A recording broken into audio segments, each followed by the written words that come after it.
Hi friends, welcome to our channel. ఈరోజు నేను మలయాళం లాంగ్వేజ్లో రిలీజ్ అయినటువంటి ఒక మంచి మిస్టరీ థ్రిల్లర్ మూవీ స్టోరీని ఎక్స్ప్లెయిన్ చేయబోతున్నాను. అదే నయనతార మరియు మమ్ముట్టి కలిసి నటించినటువంటి పుతియా నియమం. ఇక టైం వేస్ట్ చేయకుండా స్టోరీలోకి వెళ్ళిపోదాం. Now let's start our video.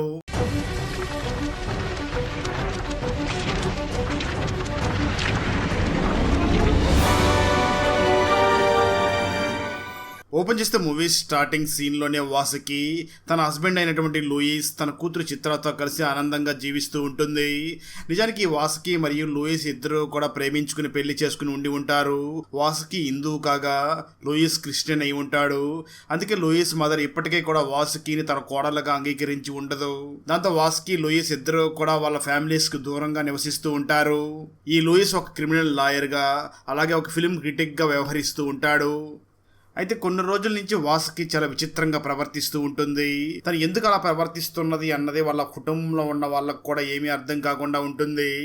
ఈ రోజు కూడా వాసుకి తన కూతుర్ని స్కూల్ వ్యాన్ ఎక్కించడం కోసం తీసుకుని వెళ్ళి ఉండగా అక్కడ ఉన్నటువంటి స్కూల్ బస్ డ్రైవర్ ఈ వాసుకి కూతుర్ని ఎత్తి మరియు స్కూల్ బస్ ఎక్కిస్తాడు. అది చూసినటువంటి వాసుకి వెంటనే ఆ డ్రైవర్ దగ్గరికి వెళ్ళి అసలు నువ్వెందుకు నా కూతుర్ని టచ్ చేసావంటూ చాలా కోపంగా గొడవ పడుతూ ఉంటుంది. అంటే ఈ వాసుకి ఎందుకో తన కూతురి విషయంలో చాలా ప్రొటెక్టివ్ గా కనిపిస్తూ ఉంటుంది. ఆ తర్వాత వాసుకి చాలా కోపంగా ఇంటికి వెళ్లి తన హస్బెండ్ అయినటువంటి లూయిస్ ని చూసి నువ్వు ఎలాగైనా ఒక సొంత కారుని కొనాలి, అప్పుడు మనమే సొంతంగా మన కూతుర్ని స్కూల్ వరకు తీసుకుని వెళ్ళొచ్చు కదా అని అంటూ ఉంటుంది. ఆ మాటలో ఉన్నటువంటి లూయిస్ కొంచెం షాక్ అవుతాడు. కానీ తన వైఫ్ చెప్పింది అని తను కూడా కారుని కొనడానికి ఒప్పుకుంటాడు. ఆ తర్వాత రోజు స్కూల్కి వెళుతున్న సమయంలో చిత్ర తన ఫాదర్ అయినటువంటి లూయిస్ ని చూసి ఎందుకు నాన్న అమ్మ ఈ విధంగా వింతగా ప్రవర్తిస్తుంది, కనీసం టెర్రస్ మీదకి బట్టలు ఆరేయడానికి కూడా వెళ్ళడం లేదు, ఇంతకు ముందులాగా ఉండడం లేదు, మనం ఇంతకు ముందు చాలా సరదాగా సినిమాలకు కూడా వెళ్ళి వస్తూ ఉండేవాళ్ళం కదా, ఇప్పుడు ఎందుకు అమ్మ ఇల్లు వదిలి బయటకు రాలేకపోతుంది అని అంటూ ఉంటుంది. దాంతో లూయిస్ వెంటనే చిత్రాన్ని చూసి మీ అమ్మ టెర్రస్ మీదకి వెళ్ళాలంటే భయపడుతున్నట్లుగా ఉందేమో, అందుకే ఆ విధంగా ప్రవర్తిస్తూ ఉండవచ్చు. అయినా నువ్వు మీ అమ్మ గురించి ఏం ఆలోచించకు, తను మళ్ళీ తిరిగి నార్మల్ అవుతుంది, మనం ఎప్పట్లాగే సినిమాలకు కూడా వెళ్ళవచ్చు, ఈ విషయాలు ఏవి కూడా నువ్వు మీ అమ్మ దగ్గర అడగొద్దు అని అంటూ ఉంటాడు. ఆ తర్వాత లూయిస్ కూడా వాసుకి దగ్గరికి వెళ్ళి ఎందుకు ఇంత డల్లుగా ఉన్నావు అని అడగడానికి చాలా ప్రయత్నం చేస్తాడు. కానీ వాసుకి మాత్రం దానికి సమాధానం చెప్పకుండా దాటవేస్తూ ఉంటుంది. అంటే ఇక్కడ నిజంగానే ఈ వాసుకి ఏదో బలమైన సంఘటన జరిగి ఉంటుంది, కానీ అది మాత్రం లూయిస్ దగ్గర చెప్పడానికి చాలా ఇబ్బంది పడుతూ ఉంటుంది. అలా కొన్ని రోజులు గడిచిపోతాయి. ఒకరోజు ఈ వాసుకి కథాకళి డాన్సర్ కావడంతో అక్కడ ఒక ప్రోగ్రామ్ నడుస్తూ ఉండగా వాసుకి అక్కడ కథాకళి డాన్స్ చేస్తుంది. ఆ ప్రోగ్రామ్ కి డిఎస్పి జిన్నా కూడా వచ్చి వాసుకి చాలా బాగా డాన్స్ చేస్తూ ఉండడం జిన్నా కూడా చూస్తూ ఉంటుంది. ప్రోగ్రామ్ అయిన తర్వాత వాసుకి తన హస్బెండ్ అయినటువంటి లూయిస్ తో బండి మీద వెళుతూ ఉండగా పక్కనే కారులో వెళ్తున్నటువంటి జిన్నా వాసుకితో మాట్లాడుతూ డాన్స్ బాగా చేశావని తనని అభినందిస్తూ నీకేదైనా ఫ్యూచర్ లో ఏదైనా అవసరం ఉంటే నా నెంబర్ తీసుకో, నేను నీకు ఖచ్చితంగా సహాయం చేస్తానని అంటుంది. అయితే ఆ మాటలో ఉన్నటువంటి లూయిస్ మాత్రం మీ నెంబర్ నా దగ్గర ఆల్రెడీ ఉంది అని అంటాడు. దాంతో డిఎస్పి జిన్నా వెంటనే అక్కడి నుంచి వెళ్లిపోతుంది. ఆ రోజు ఇంటికి వెళ్లిన తర్వాత లూయిస్ నిద్రపోతూ ఉన్న సమయంలో వాసుకి ఆ లూయిస్ ఫోన్ లో నుంచి డిఎస్పి జిన్నా ఫోన్ నెంబర్ ని తీసుకుంటుంది. కట్ చేస్తే ఆ తర్వాత రోజు మార్నింగ్ ఇంట్లో ఎవరూ లేని సమయంలో తన డైరెక్ట్ గా డిఎస్పి జిన్నాకి ఫోన్ చేసి మేడం నాకు ఒక సమస్య ఉంది, మేము ఉంటున్నటువంటి ఏరియాలో సూరా మరియు సిబు అనే ఇద్దరు చేపలు పట్టుకునే వాళ్ళు ఉన్నారు, వాళ్ళ అటువైపు వెళుతున్నటువంటి ఆడవాళ్ళందరినీ కూడా చాలా ఇబ్బంది పెడుతూ కామెంట్స్ చేస్తూ ఉంటారు. ఇక్కడ ఉన్నటువంటి లేడీస్ అందరూ కూడా మ్యారేజ్ అయిపోయిన వాళ్ళు కావడంతో ఈ విషయాన్ని వాళ్ళ భర్తల దగ్గర కూడా చెప్పలేరు, ఎందుకంటే బయట ఇలాంటి సంఘటన జరుగుతుంది అంటే వాళ్ళ హస్బెండ్లు వాళ్ళ భార్యల్ని బయటికి పంపేవారు కదా, అందుకే ఇక్కడ జరుగుతున్న విషయాలకి ఇక్కడ ఉన్నటువంటి లేడీస్ చాలా ఇబ్బంది పడుతున్నారు అని చెప్తూ ఉంటుంది. అయితే ఆ మాటలో ఉన్నటువంటి డిఎస్పి జిన్నా నువ్వేం కంగారు పడకు, నేను చూసుకుంటాను అని తను ఎంక్వైరీ చేయగా ఆ డిఎస్పి జిన్నా ఎంక్వైరీలో వాసుకి చెప్పిందంతా కూడా నిజమే అని తెలుస్తుంది. దాంతో డిఎస్పి జిన్నా వెంటనే సూరా మరియు సిబు ఇద్దరిని కూడా అరెస్ట్ చేసి తీసుకుని వెళ్లిపోతుంది. దాంతో ఇది మొత్తం చూస్తున్నటువంటి వాసుకి చాలా ఆనందపడుతూ ఉంటుంది. దాంతో వాసుకి ఆ తర్వాత రోజు తిరిగి మళ్ళీ ఆ డిఎస్పి జిన్నాకి ఫోన్ చేసి నాతో 3 వ్యక్తులు తప్పుగా ప్రవర్తించారు అని అంటుంది. ఆ మాటలు విన్నటువంటి డిఎస్పి జిన్నా చాలా షాక్ అవుతూ ఉండగా అప్పుడు వాసుకి అసలు ఏం జరిగిందో చెప్పడం మొదలు పెడుతుంది. ఇక్కడే స్టోరీ కథానికి వెళ్తుంది. ఒకరోజు వాసుకి వాళ్ళ టెర్రస్ మీద ఎవరో డ్రగ్స్ తీసుకుంటున్నట్లుగా తనకు అనుమానం వచ్చి లూయిస్ తో పాటు తన పైకి వెళ్లి చూస్తుంది, కానీ అక్కడ ఎవరో కూడా డ్రగ్స్ తీసుకుంటూ తనకు కనిపించరు. అయితే వాసుకి మాత్రం వాళ్ళ అపార్ట్మెంట్ లో ఉంటున్నటువంటి ఆర్యన్ మరియు సుధీర్ ఇద్దరు కూడా ఇక్కడ డ్రగ్స్ తీసుకుంటున్నారు అని లూయిస్ దగ్గర చెప్తూ ఉంటుంది. అయితే లూయిస్ మాత్రం ఆ వాస్కీని చూసి, లేదు వాళ్ళిద్దరూ కూడా చాలా మంచి వాళ్ళు, నువ్వు వాళ్ళ గురించి తప్పుగా ఆలోచిస్తున్నావు అని చెప్పి వాస్కీని తన ఇంటికి తీసుకుని వెళ్ళిపోతాడు. వచ్చేస్తే ఆ తర్వాత రోజు మార్నింగ్ లూయిస్ వాళ్ళ మదర్ పుట్టినరోజు కావడంతో లూయిస్ తన కూతురు చిత్రాన్ని తీసుకుని వాళ్ళ అమ్మ దగ్గరికి బయలుదేరి వెళ్తూ ఉంటాడు. అయితే వాస్కీని ఇంకా కూడా లూయిస్ వాళ్ళ మదర్ యాక్సెప్ట్ చేసి ఉండకపోవడంతో వాస్కీ అక్కడికి వెళ్లకుండా ఇంట్లోనే ఉండిపోతుంది. అలా ఇంట్లో ఒంటరిగా ఉన్నటువంటి వాస్కీ ఇల్లు మొత్తం కూడా సర్దుకుంటూ ఉండగా అప్పుడే వర్షం పడుతూ ఉంటుంది. దాంతో వాస్కీ వెంటనే టెరాస్ మీద ఉన్నటువంటి బట్టలు తడిసిపోతాయని చాలా వేగంగా టెరాస్ మీదకి వెళ్ళగా అక్కడ ఉన్నటువంటి సుధీర్ ఈ వాస్కీతో ఫ్లర్ట్ చేసే విధంగా మాట్లాడుతూ ఉంటాడు. దాంతో వాస్కీ చాలా కోపంగా అక్కడి నుంచి వెళ్ళబోతూ ఉండగా ఇంతలో అక్కడికి ఆర్యన్ వచ్చి ఆ టెరాస్ కు ఉన్నటువంటి డోర్ ని క్లోజ్ చేస్తాడు. ఆ తర్వాత వాళ్ళిద్దరూ కూడా వాస్కీ దగ్గర అసభ్యంగా ప్రవర్తిస్తూ ఉంటారు. అయితే వాస్కీ ఏదో విధంగా వాళ్ళ దగ్గర నుంచి తప్పించుకుని వెళ్ళబోతూ ఉండగా ఇంతలో అక్కడికి రామ్లాల్ అని వాళ్ళ అపార్ట్మెంట్ లో ఐరన్ చేసుకుంటూ ఉండేటటువంటి ఆ వ్యక్తి కూడా వచ్చి ఆ టెరాస్ డోర్ ని క్లోజ్ చేసి ఆ వాస్కీని ఒక దెబ్బ కొట్టడంతో వాస్కీ కింద పడిపోతుంది. దాంతో ఆ ముగ్గురు కూడా వాస్కీ మీద అక్కడ అత్యాచారం చేస్తారు. కొంతసేపటి తర్వాత వాస్కీ స్పృహలోకి రాగా టెరాస్ మీద తను ఒక్కటే ఉంటుంది.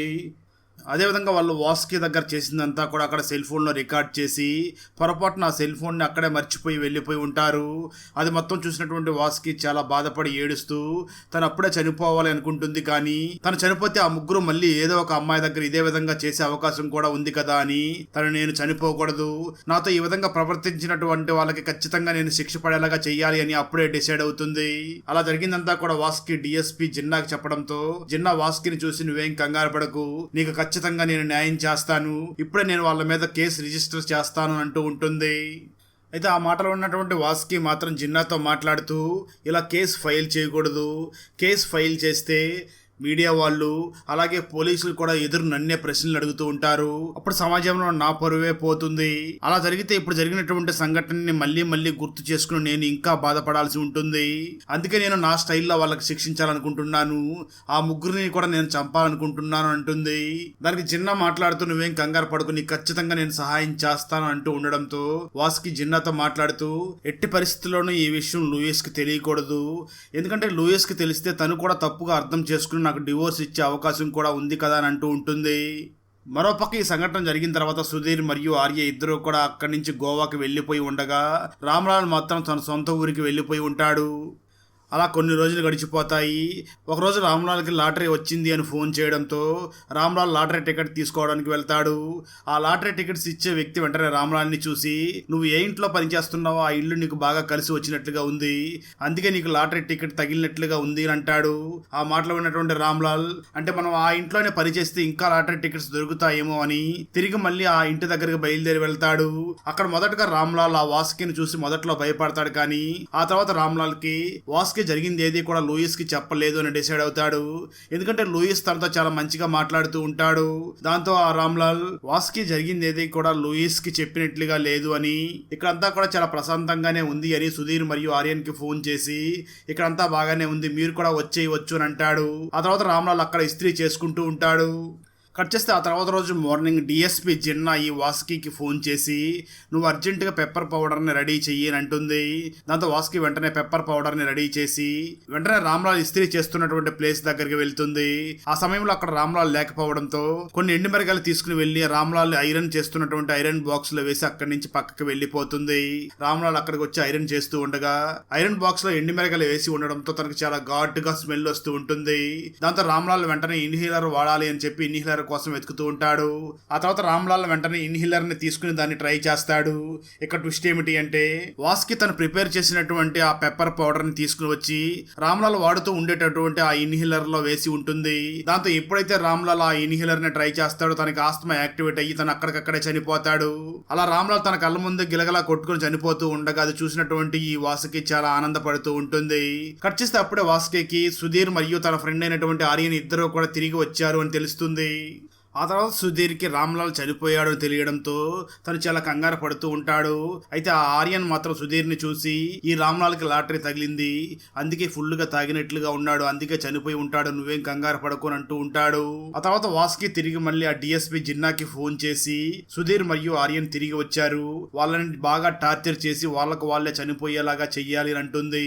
ఆ మాటలో ఉన్నటువంటి జిన్నా వెంటనే వాస్కి జిన్నా పేరు మీద రిజిస్టర్ అయి ఉన్నటువంటి ఒక సిమ్ కార్డ్ ని పంపించి, నువ్వు ఈ సిమ్ కార్డ్ తో దాంతో సుధీర్ మరియు ఆర్యన్ కి ఫోన్ చేయి, నువ్వే జిన్నా అన్న విధంగా వాళ్ళకి ఫోన్ చేసి వాళ్ళని బెదిరించు అని చెప్తుంది. అదో విషయం అర్థం చేసుకున్నటువంటి వాసుకి వెంటనే కొత్త సిమ్ తో ఆ సుధీర్ కి ఫోన్ చేసి, నేను డిఎస్పీని మాట్లాడుతున్నాను, నువ్వు నీ ఇంట్లో డ్రగ్స్ తీసుకుంటూ డ్రగ్స్ పార్టీలు కూడా ఇస్తూ ఉంటావని నాకు తెలిసింది. అదేవిధంగా చనిపోయినటువంటి రామ్లాల్ దగ్గర ఒక పెన్ డ్రైవ్ దొరికింది. ఆ పెన్ డ్రైవ్ లో ఉన్నటువంటి వీడియోలో మీరిద్దరూ కూడా ఏం చేశారో నాకు బాగా తెలిసిపోయింది. అలాగే ఆ పెన్ డ్రైవ్ లో మరొక వీడియో కూడా ఉంది. ఆ వీడియోలో నీ చెల్లెలు స్నానం చేస్తూ ఉండగా ఎవరో వీడియో తీసి ఉన్నారు అని అంటుంది. ఆ మాట విన్నటువంటి సుధీర్ చాలా కోపంతో ఇదంతా కూడా ఆర్యన్నే చేసి ఉంటాడు అని చాలా కోపంగా ఆర్యన్ దగ్గరికి బయలుదేరి వెళ్తాడు. ఆ వాసుకి మాత్రం నేను ఇప్పుడే మీ ఇంటి దగ్గరికి రైడింగ్ వస్తున్నాను అని చెప్పి ఫోన్ పెట్టేస్తుంది. దాంతో ఈ సుధీర్ చాలా కోపంగా ఆర్యన్ ఇంటి దగ్గరికి వెళ్ళగా అక్కడ వాళ్ళ అమ్మ సుధీర్ ని చూసి మాట్లాడుతూ, ఆర్యన్ 2-3 రోజుల నుంచి ఇంటికే రావడం లేదు అని అంటుంది. ఆ మాటలు విన్నటువంటి సుధీర్, ఈ ఆర్యన్ నన్ను ఇరికించేసి వెళ్ళిపోయినట్లుగా ఉన్నాడు అంటూ చాలా భయపడుతూ ఇంటి దగ్గరికి రాగా అదే సమయానికి అక్కడ పోలీస్ వ్యాన్ వచ్చి ఉంటుంది. అది చూసినటువంటి సుధీర్, అంటే వీళ్ళు నన్ను పట్టుకోవడం కోసమే వచ్చినట్లుగా ఉన్నారు అనుకుని చాలా బాధపడుతూ అక్కడి నుంచి బీచ్ దగ్గర బయలుదేరి వెళ్ళిపోతాడు. కట్ చేస్తే మరో పక్క వాసుకి కన్య అనే అమ్మాయికి ఫోన్ చేసి తనకి కన్య స్నానం చేస్తూ ఉండగా రికార్డ్ చేసినటువంటి వీడియోనే పంపిస్తుంది. ఇక ట్విస్ట్ ఏమిటి అంటే నిజానికి ఆ అమ్మాయి స్నానం చేస్తూ ఉండగా వాసుకిని వీడియోని రికార్డ్ చేసి ఉంటుంది. ఎందుకంటే వాసుకి ఇలా చేస్తే అప్పుడు సుధీర్ ఖచ్చితంగా భయపడతాడు అని చెప్పి ఈ విధంగా చేసి ఉంటుంది. అయితే ఆ కన్య మాత్రం తన బ్రదర్ అయినటువంటి సుధీర్ కి ఫోన్ చేసి, ఇంట్లో ఉన్నది నువ్వే కదా, నువ్వే ఈ విధంగా చేసి ఉంటావని చాలా తీవ్రంగా తిడుతూ ఉంటుంది.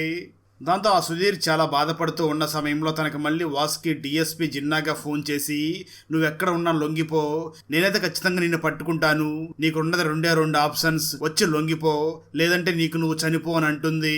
దాంతో సుధీర్, నేను ఇంటికి వెళ్తే ఖచ్చితంగా పోలీసులు నన్ను అరెస్ట్ చేసి తీసుకుని వెళ్తారు, ఇంటి పరువు మొత్తం పోతుంది, అలాగే నా చెల్లి కూడా నన్ను అవమానిస్తుంది, ఈ బాధను భరించలేను అని చెప్పి తనకు తానుగా ఆత్మహత్య చేసుకుని చనిపోతాడు. ఈ విషయం తెలుసుకున్నటువంటి ఆర్యన్ చాలా బాధపడుతూ ఉంటాడు. అలా కొన్ని రోజులు గడిచిపోతాయి. ఒకరోజు వాసుకి మళ్ళీ ఆర్యన్ కి ఫోన్ చేసి, నాకు నీ వీడియో ఒకటి దొరికింది, అందులో నువ్వు ఒక మహిళతో ఏం చేసావో అదంతా కూడా రికార్డ్ అయి ఉంది, అదేవిధంగా మాకు దొరికినటువంటి పెన్ డ్రైవ్ లో సుధీర్ వాళ్ళ చెల్లి వాళ్ళ వీడియో కూడా దొరికింది అని అంటూ ఉంటుంది. ఆ మాటలు విన్నటువంటి ఆర్యన్ ఇంకా భయపడిపోయి ఏడుస్తూ ఉంటాడు. ఆ వాసుకి మాత్రం ఆర్యన్తో మాట్లాడుతూ, నిన్ను ఈ రోజు కాకపోతే ఏ రోజైనా నేను వచ్చి అరెస్ట్ చేస్తాను, నీ విషయం అందరికీ తెలిసిపోయింది, నీ విషయం తెలిసిపోవడంతో నీ ఫాదర్ కూడా ఆత్మహత్య చేసుకుని చనిపోయాడు అని చెప్తూ ఉంటుంది. ఆ మాటలు ఉన్నటువంటి ఆర్యన్ చాలా బాధపడుతూ, నా గురించి అందరికీ తెలిసిపోయింది అని, ఇక బ్రతికి ఉండడం అనవసరం అని చెప్పి తను కూడా ఆత్మహత్య చేసుకుని చనిపోతాడు. అలా తనని ఇబ్బంది పెట్టిన వాళ్ళందరూ కూడా చనిపోవడంతో వాసుకి చాలా ఆనందపడుతూ ఉండగా డిఎస్పీ జిన్నా తనకి మళ్ళీ ఫోన్ చేసి, ఈ రోజుతో నీ పగ తీరిపోయింది కదా, ఈ విషయం ఎట్టి పరిస్థితుల్లోనూ బయటికి తెలియకూడదు అని అంటుంది. దానికి ఆ వాసుకి కూడా ఒప్పుకుంటుంది. ఇక్కడ ఒక భయంకరమైన ట్విస్ట్ రివీల్ అవుతుంది. అదేమిటి అంటే ఇంతకాలం ఆ వాసుకి ఫోన్ చేసి సలహాలు ఇస్తూ ఉన్నది డిఎస్పీ జిన్నా కాదు, వాసుకి హస్బెండ్ అయినటువంటి లూయిస్ ఈ విధంగా తనకు ఫోన్ చేసి సలహాలు ఇస్తూ ఉంటాడు. ఇక్కడ ఈ లూయిస్కి ఇదంతా కూడా ఎలా తెలిసి ఉంటుంది అంటే, వాసుకి మీద ఆ ముగ్గురు కూడా అత్యాచారం చేసిన ఉన్న సమయంలో ఎదురుగా ఉన్నటువంటి అపార్ట్మెంట్లో ఉన్నటువంటి ఒక ముసలాయన చూసి ఉంటాడు, కానీ తను అక్కడికి వచ్చి తనని ఏమీ కాపాడలేకపోయి ఉంటాడు. దాంతో ఆ ముసలి వ్యక్తి లూయిస్ని కలిసి వాసుకి ఏం జరిగిందో అదంతా కూడా చెప్పి ఉంటాడు. దాంతో లూయిస్ విషయాన్ని అర్థం చేసుకుని ఈ విషయం గురించి వాసుకి దగ్గర అడగలేక ఆ లూయిస్ చాలా ఇబ్బంది పడుతూ ఎలాగైనా సరే ఈ వాసుకి మనం సహాయం చేయాలి అనుకుంటాడు. అలాంటి సమయంలోనే ఈ లూయిస్ మరియు ఆ వాసుకి ఇద్దరు కూడా ప్రోగ్రామ్ నుంచి వస్తూ ఉన్న సమయంలో డిఎస్పీ జిన్నా వాళ్ళని కలిసి, నా ఫోన్ నెంబర్ కావాలంటే తీసుకోండి అని అడిగింది కదా, ఆ సమయంలో కావాలనే లూయిస్ నీ నెంబర్ ఆల్రెడీ నా దగ్గర ఉంది అని చెప్పి ఉంటాడు. ఆ తర్వాత లూయిస్ ఒక కొత్త నెంబర్ని తీసుకుని డిఎస్పీ జిన్నా అనే పేరుతో సేవ్ చేసుకుని ఉంటాడు. ఆ నెంబర్నే వాసుకి వచ్చి కాపీ చేసుకుని వెళ్ళి ఉంటుంది. ఆ తర్వాత వాసుకి డిఎస్పీ జిన్నా అని చెప్పి తన హస్బెండ్ అయినటువంటి లూయిస్కి ఫోన్ చేస్తూ ఉంటుంది. అయితే లూయిస్ మాత్రం తన వైఫ్ వాసుకి ఫోన్ చేసినప్పుడల్లా కూడా వాయిస్ చేంజర్ యాప్ ద్వారా డిఎస్పీ జిన్నా లాగా మాట్లాడుతూ ఉంటాడు. అదేవిధంగా లూయిస్ కావాలని ఆ రామ్లాల్కి ఎటువంటి లాటరీ రాకపోయినప్పటికీ ఆ లాటరీ టికెట్స్ అమ్మే వ్యక్తి దగ్గరికి వెళ్లి డబ్బులు ఇచ్చి అతనికి లాటరీ వచ్చినట్లుగా చెప్పి ఇక్కడికి రప్పించి ఉంటాడు. అలా లూయిస్ డిఎస్పీ జిన్నా లాగా వాసుకి సలహాలు ఇస్తూ ఉండడంతో వాసుకి ఆ ముగ్గురు మీద కూడా తన ప్రతీకారాన్ని పగని తీర్చుకుంటుంది. అలా తన పగని తీర్చుకున్న తర్వాత వాసుకి నార్మల్ అయ్యి చాలా ఆనందంగా జీవిస్తూ ఉంటుంది. అలాంటి సమయంలోనే లూయిస్ మరియు ఆ వాసుకి డిఎస్పీ జిన్నా ట్రాన్స్ఫర్ అయ్యి వెళ్ళిపోతుంది అని తెలియడంతో వాసుకి మాత్రం నాకు ఇంత హెల్ప్ చేసినటువంటి డిఎస్పీ జిన్నా దగ్గరికి వెళ్లి థ్యాంక్స్ చెప్పి రావాలి అనుకుంటూ ఉంటుంది. అయితే జిన్నా ట్రాన్స్ఫర్ అవుతుంది అని తెలుసుకున్నటువంటి లూయిస్ మాత్రం తను ఇక్కడి నుంచి వెళ్ళిపోతే ఈ నిజం ఎప్పటికీ కూడా బయటకు రాదు అని చాలా ఆనందపడుతూ ఉంటాడు. ఆ తర్వాత వాసుకి అడిగింది అని చెప్పి వాసుకిని డిఎస్పీ జిన్నా ఆఫీస్ దగ్గరికి తీసుకుని వెళ్తాడు. ఆ సమయంలో డిఎస్పీ జిన్నా చాలా హడావిడిగా అక్కడి నుంచి వెళుతూ ఉంటుంది. వాసుకి మాత్రం జిన్నాతో మాట్లాడే ప్రయత్నం చేస్తూ ఉంటుంది, కానీ జిన్నా మాత్రం తనతో మాట్లాడకుండా అక్కడి నుంచి వెళ్ళిపోతుంది. అది చూసినటువంటి వాసుకి నాతో ఇన్నాళ్ళు ఇంత మంచిగా మాట్లాడినటువంటి జిన్నా ఎందుకు నాతో ఇప్పుడు మాట్లాడలేదు అని ఆశ్చర్యపోతూ ఉంటుంది. కానీ ఎలాగైనా నా మీద తప్పుగా ప్రవర్తించిన వాళ్ళ మీద నేను పగ తీర్చుకున్నాను అని చాలా ఆనందపడుతూ తన హస్బెండ్ అయినటువంటి లూయిస్ మరియు తన కూతురు చిత్రాన్ని చూసి మనం ఈ రోజు సినిమాకి వెళ్ళాలి అంటూ చాలా ఆనందంగా సమయాన్ని గడుపుతూ ఉంటుంది. అక్కడతో ఈ మూవీ అయిపోతుంది. అసలు ఏసీపీ కూతుర్ని హత్య చేసింది ఎవరు? ఏసీపీ కూతుర్ని నిజంగానే హత్య చేశారా, లేదా తనకి ఏం జరిగింది? ఏసీపీ కూతురుతో పాటు మరో 2 హత్యలు నేనే చేశాను అని పోలీసుల దగ్గర లొంగిపోయినటువంటి ఆ వ్యక్తి ఎవరు? అసలు ఏసీపీ కూతురికి ఆ వ్యక్తికి మధ్య గల సంబంధం ఏమిటి? చనిపోయిన మహిళ ఎలా బ్రతికి వచ్చింది? ఒక హత్య కేసు నుంచి తప్పించుకోవడానికి ఒక మహిళ ఎలాంటి భయంకరమైన ప్లాన్ వేసింది? తన కూతురు కేసుని ఒక తండ్రి సాల్వ్ చేయగలిగాడా లేదా అన్నదే 2025లో మలయాళం లాంగ్వేజ్ లో రిలీజ్ అయినటువంటి కుట్రం పుడియతు మూవీ స్టోరీ. ఈ మలయాళ ఫుల్ మూవీ స్టోరీని తెలుగులో వినాలి అనుకుంటే ఈ వీడియో డిస్క్రిప్షన్ లో ఉన్న లింక్ ని క్లిక్ చేసి చూడండి. Thanks for watching friends. Video నచ్చినట్లయితే లైక్ చేసి ఒక చిన్న కామెంట్ చేస్తే మాకు నెక్స్ట్ వీడియో చేయడానికి ఎంకరేజింగ్ గా ఉంటుంది. అలాగే ఛానల్ ని సబ్స్క్రైబ్ చేసి పక్కనే ఉన్న బెల్ ఐకాన్ ని క్లిక్ చేసి సపోర్ట్ చేయండి. Thanks for watching. జై హింద్.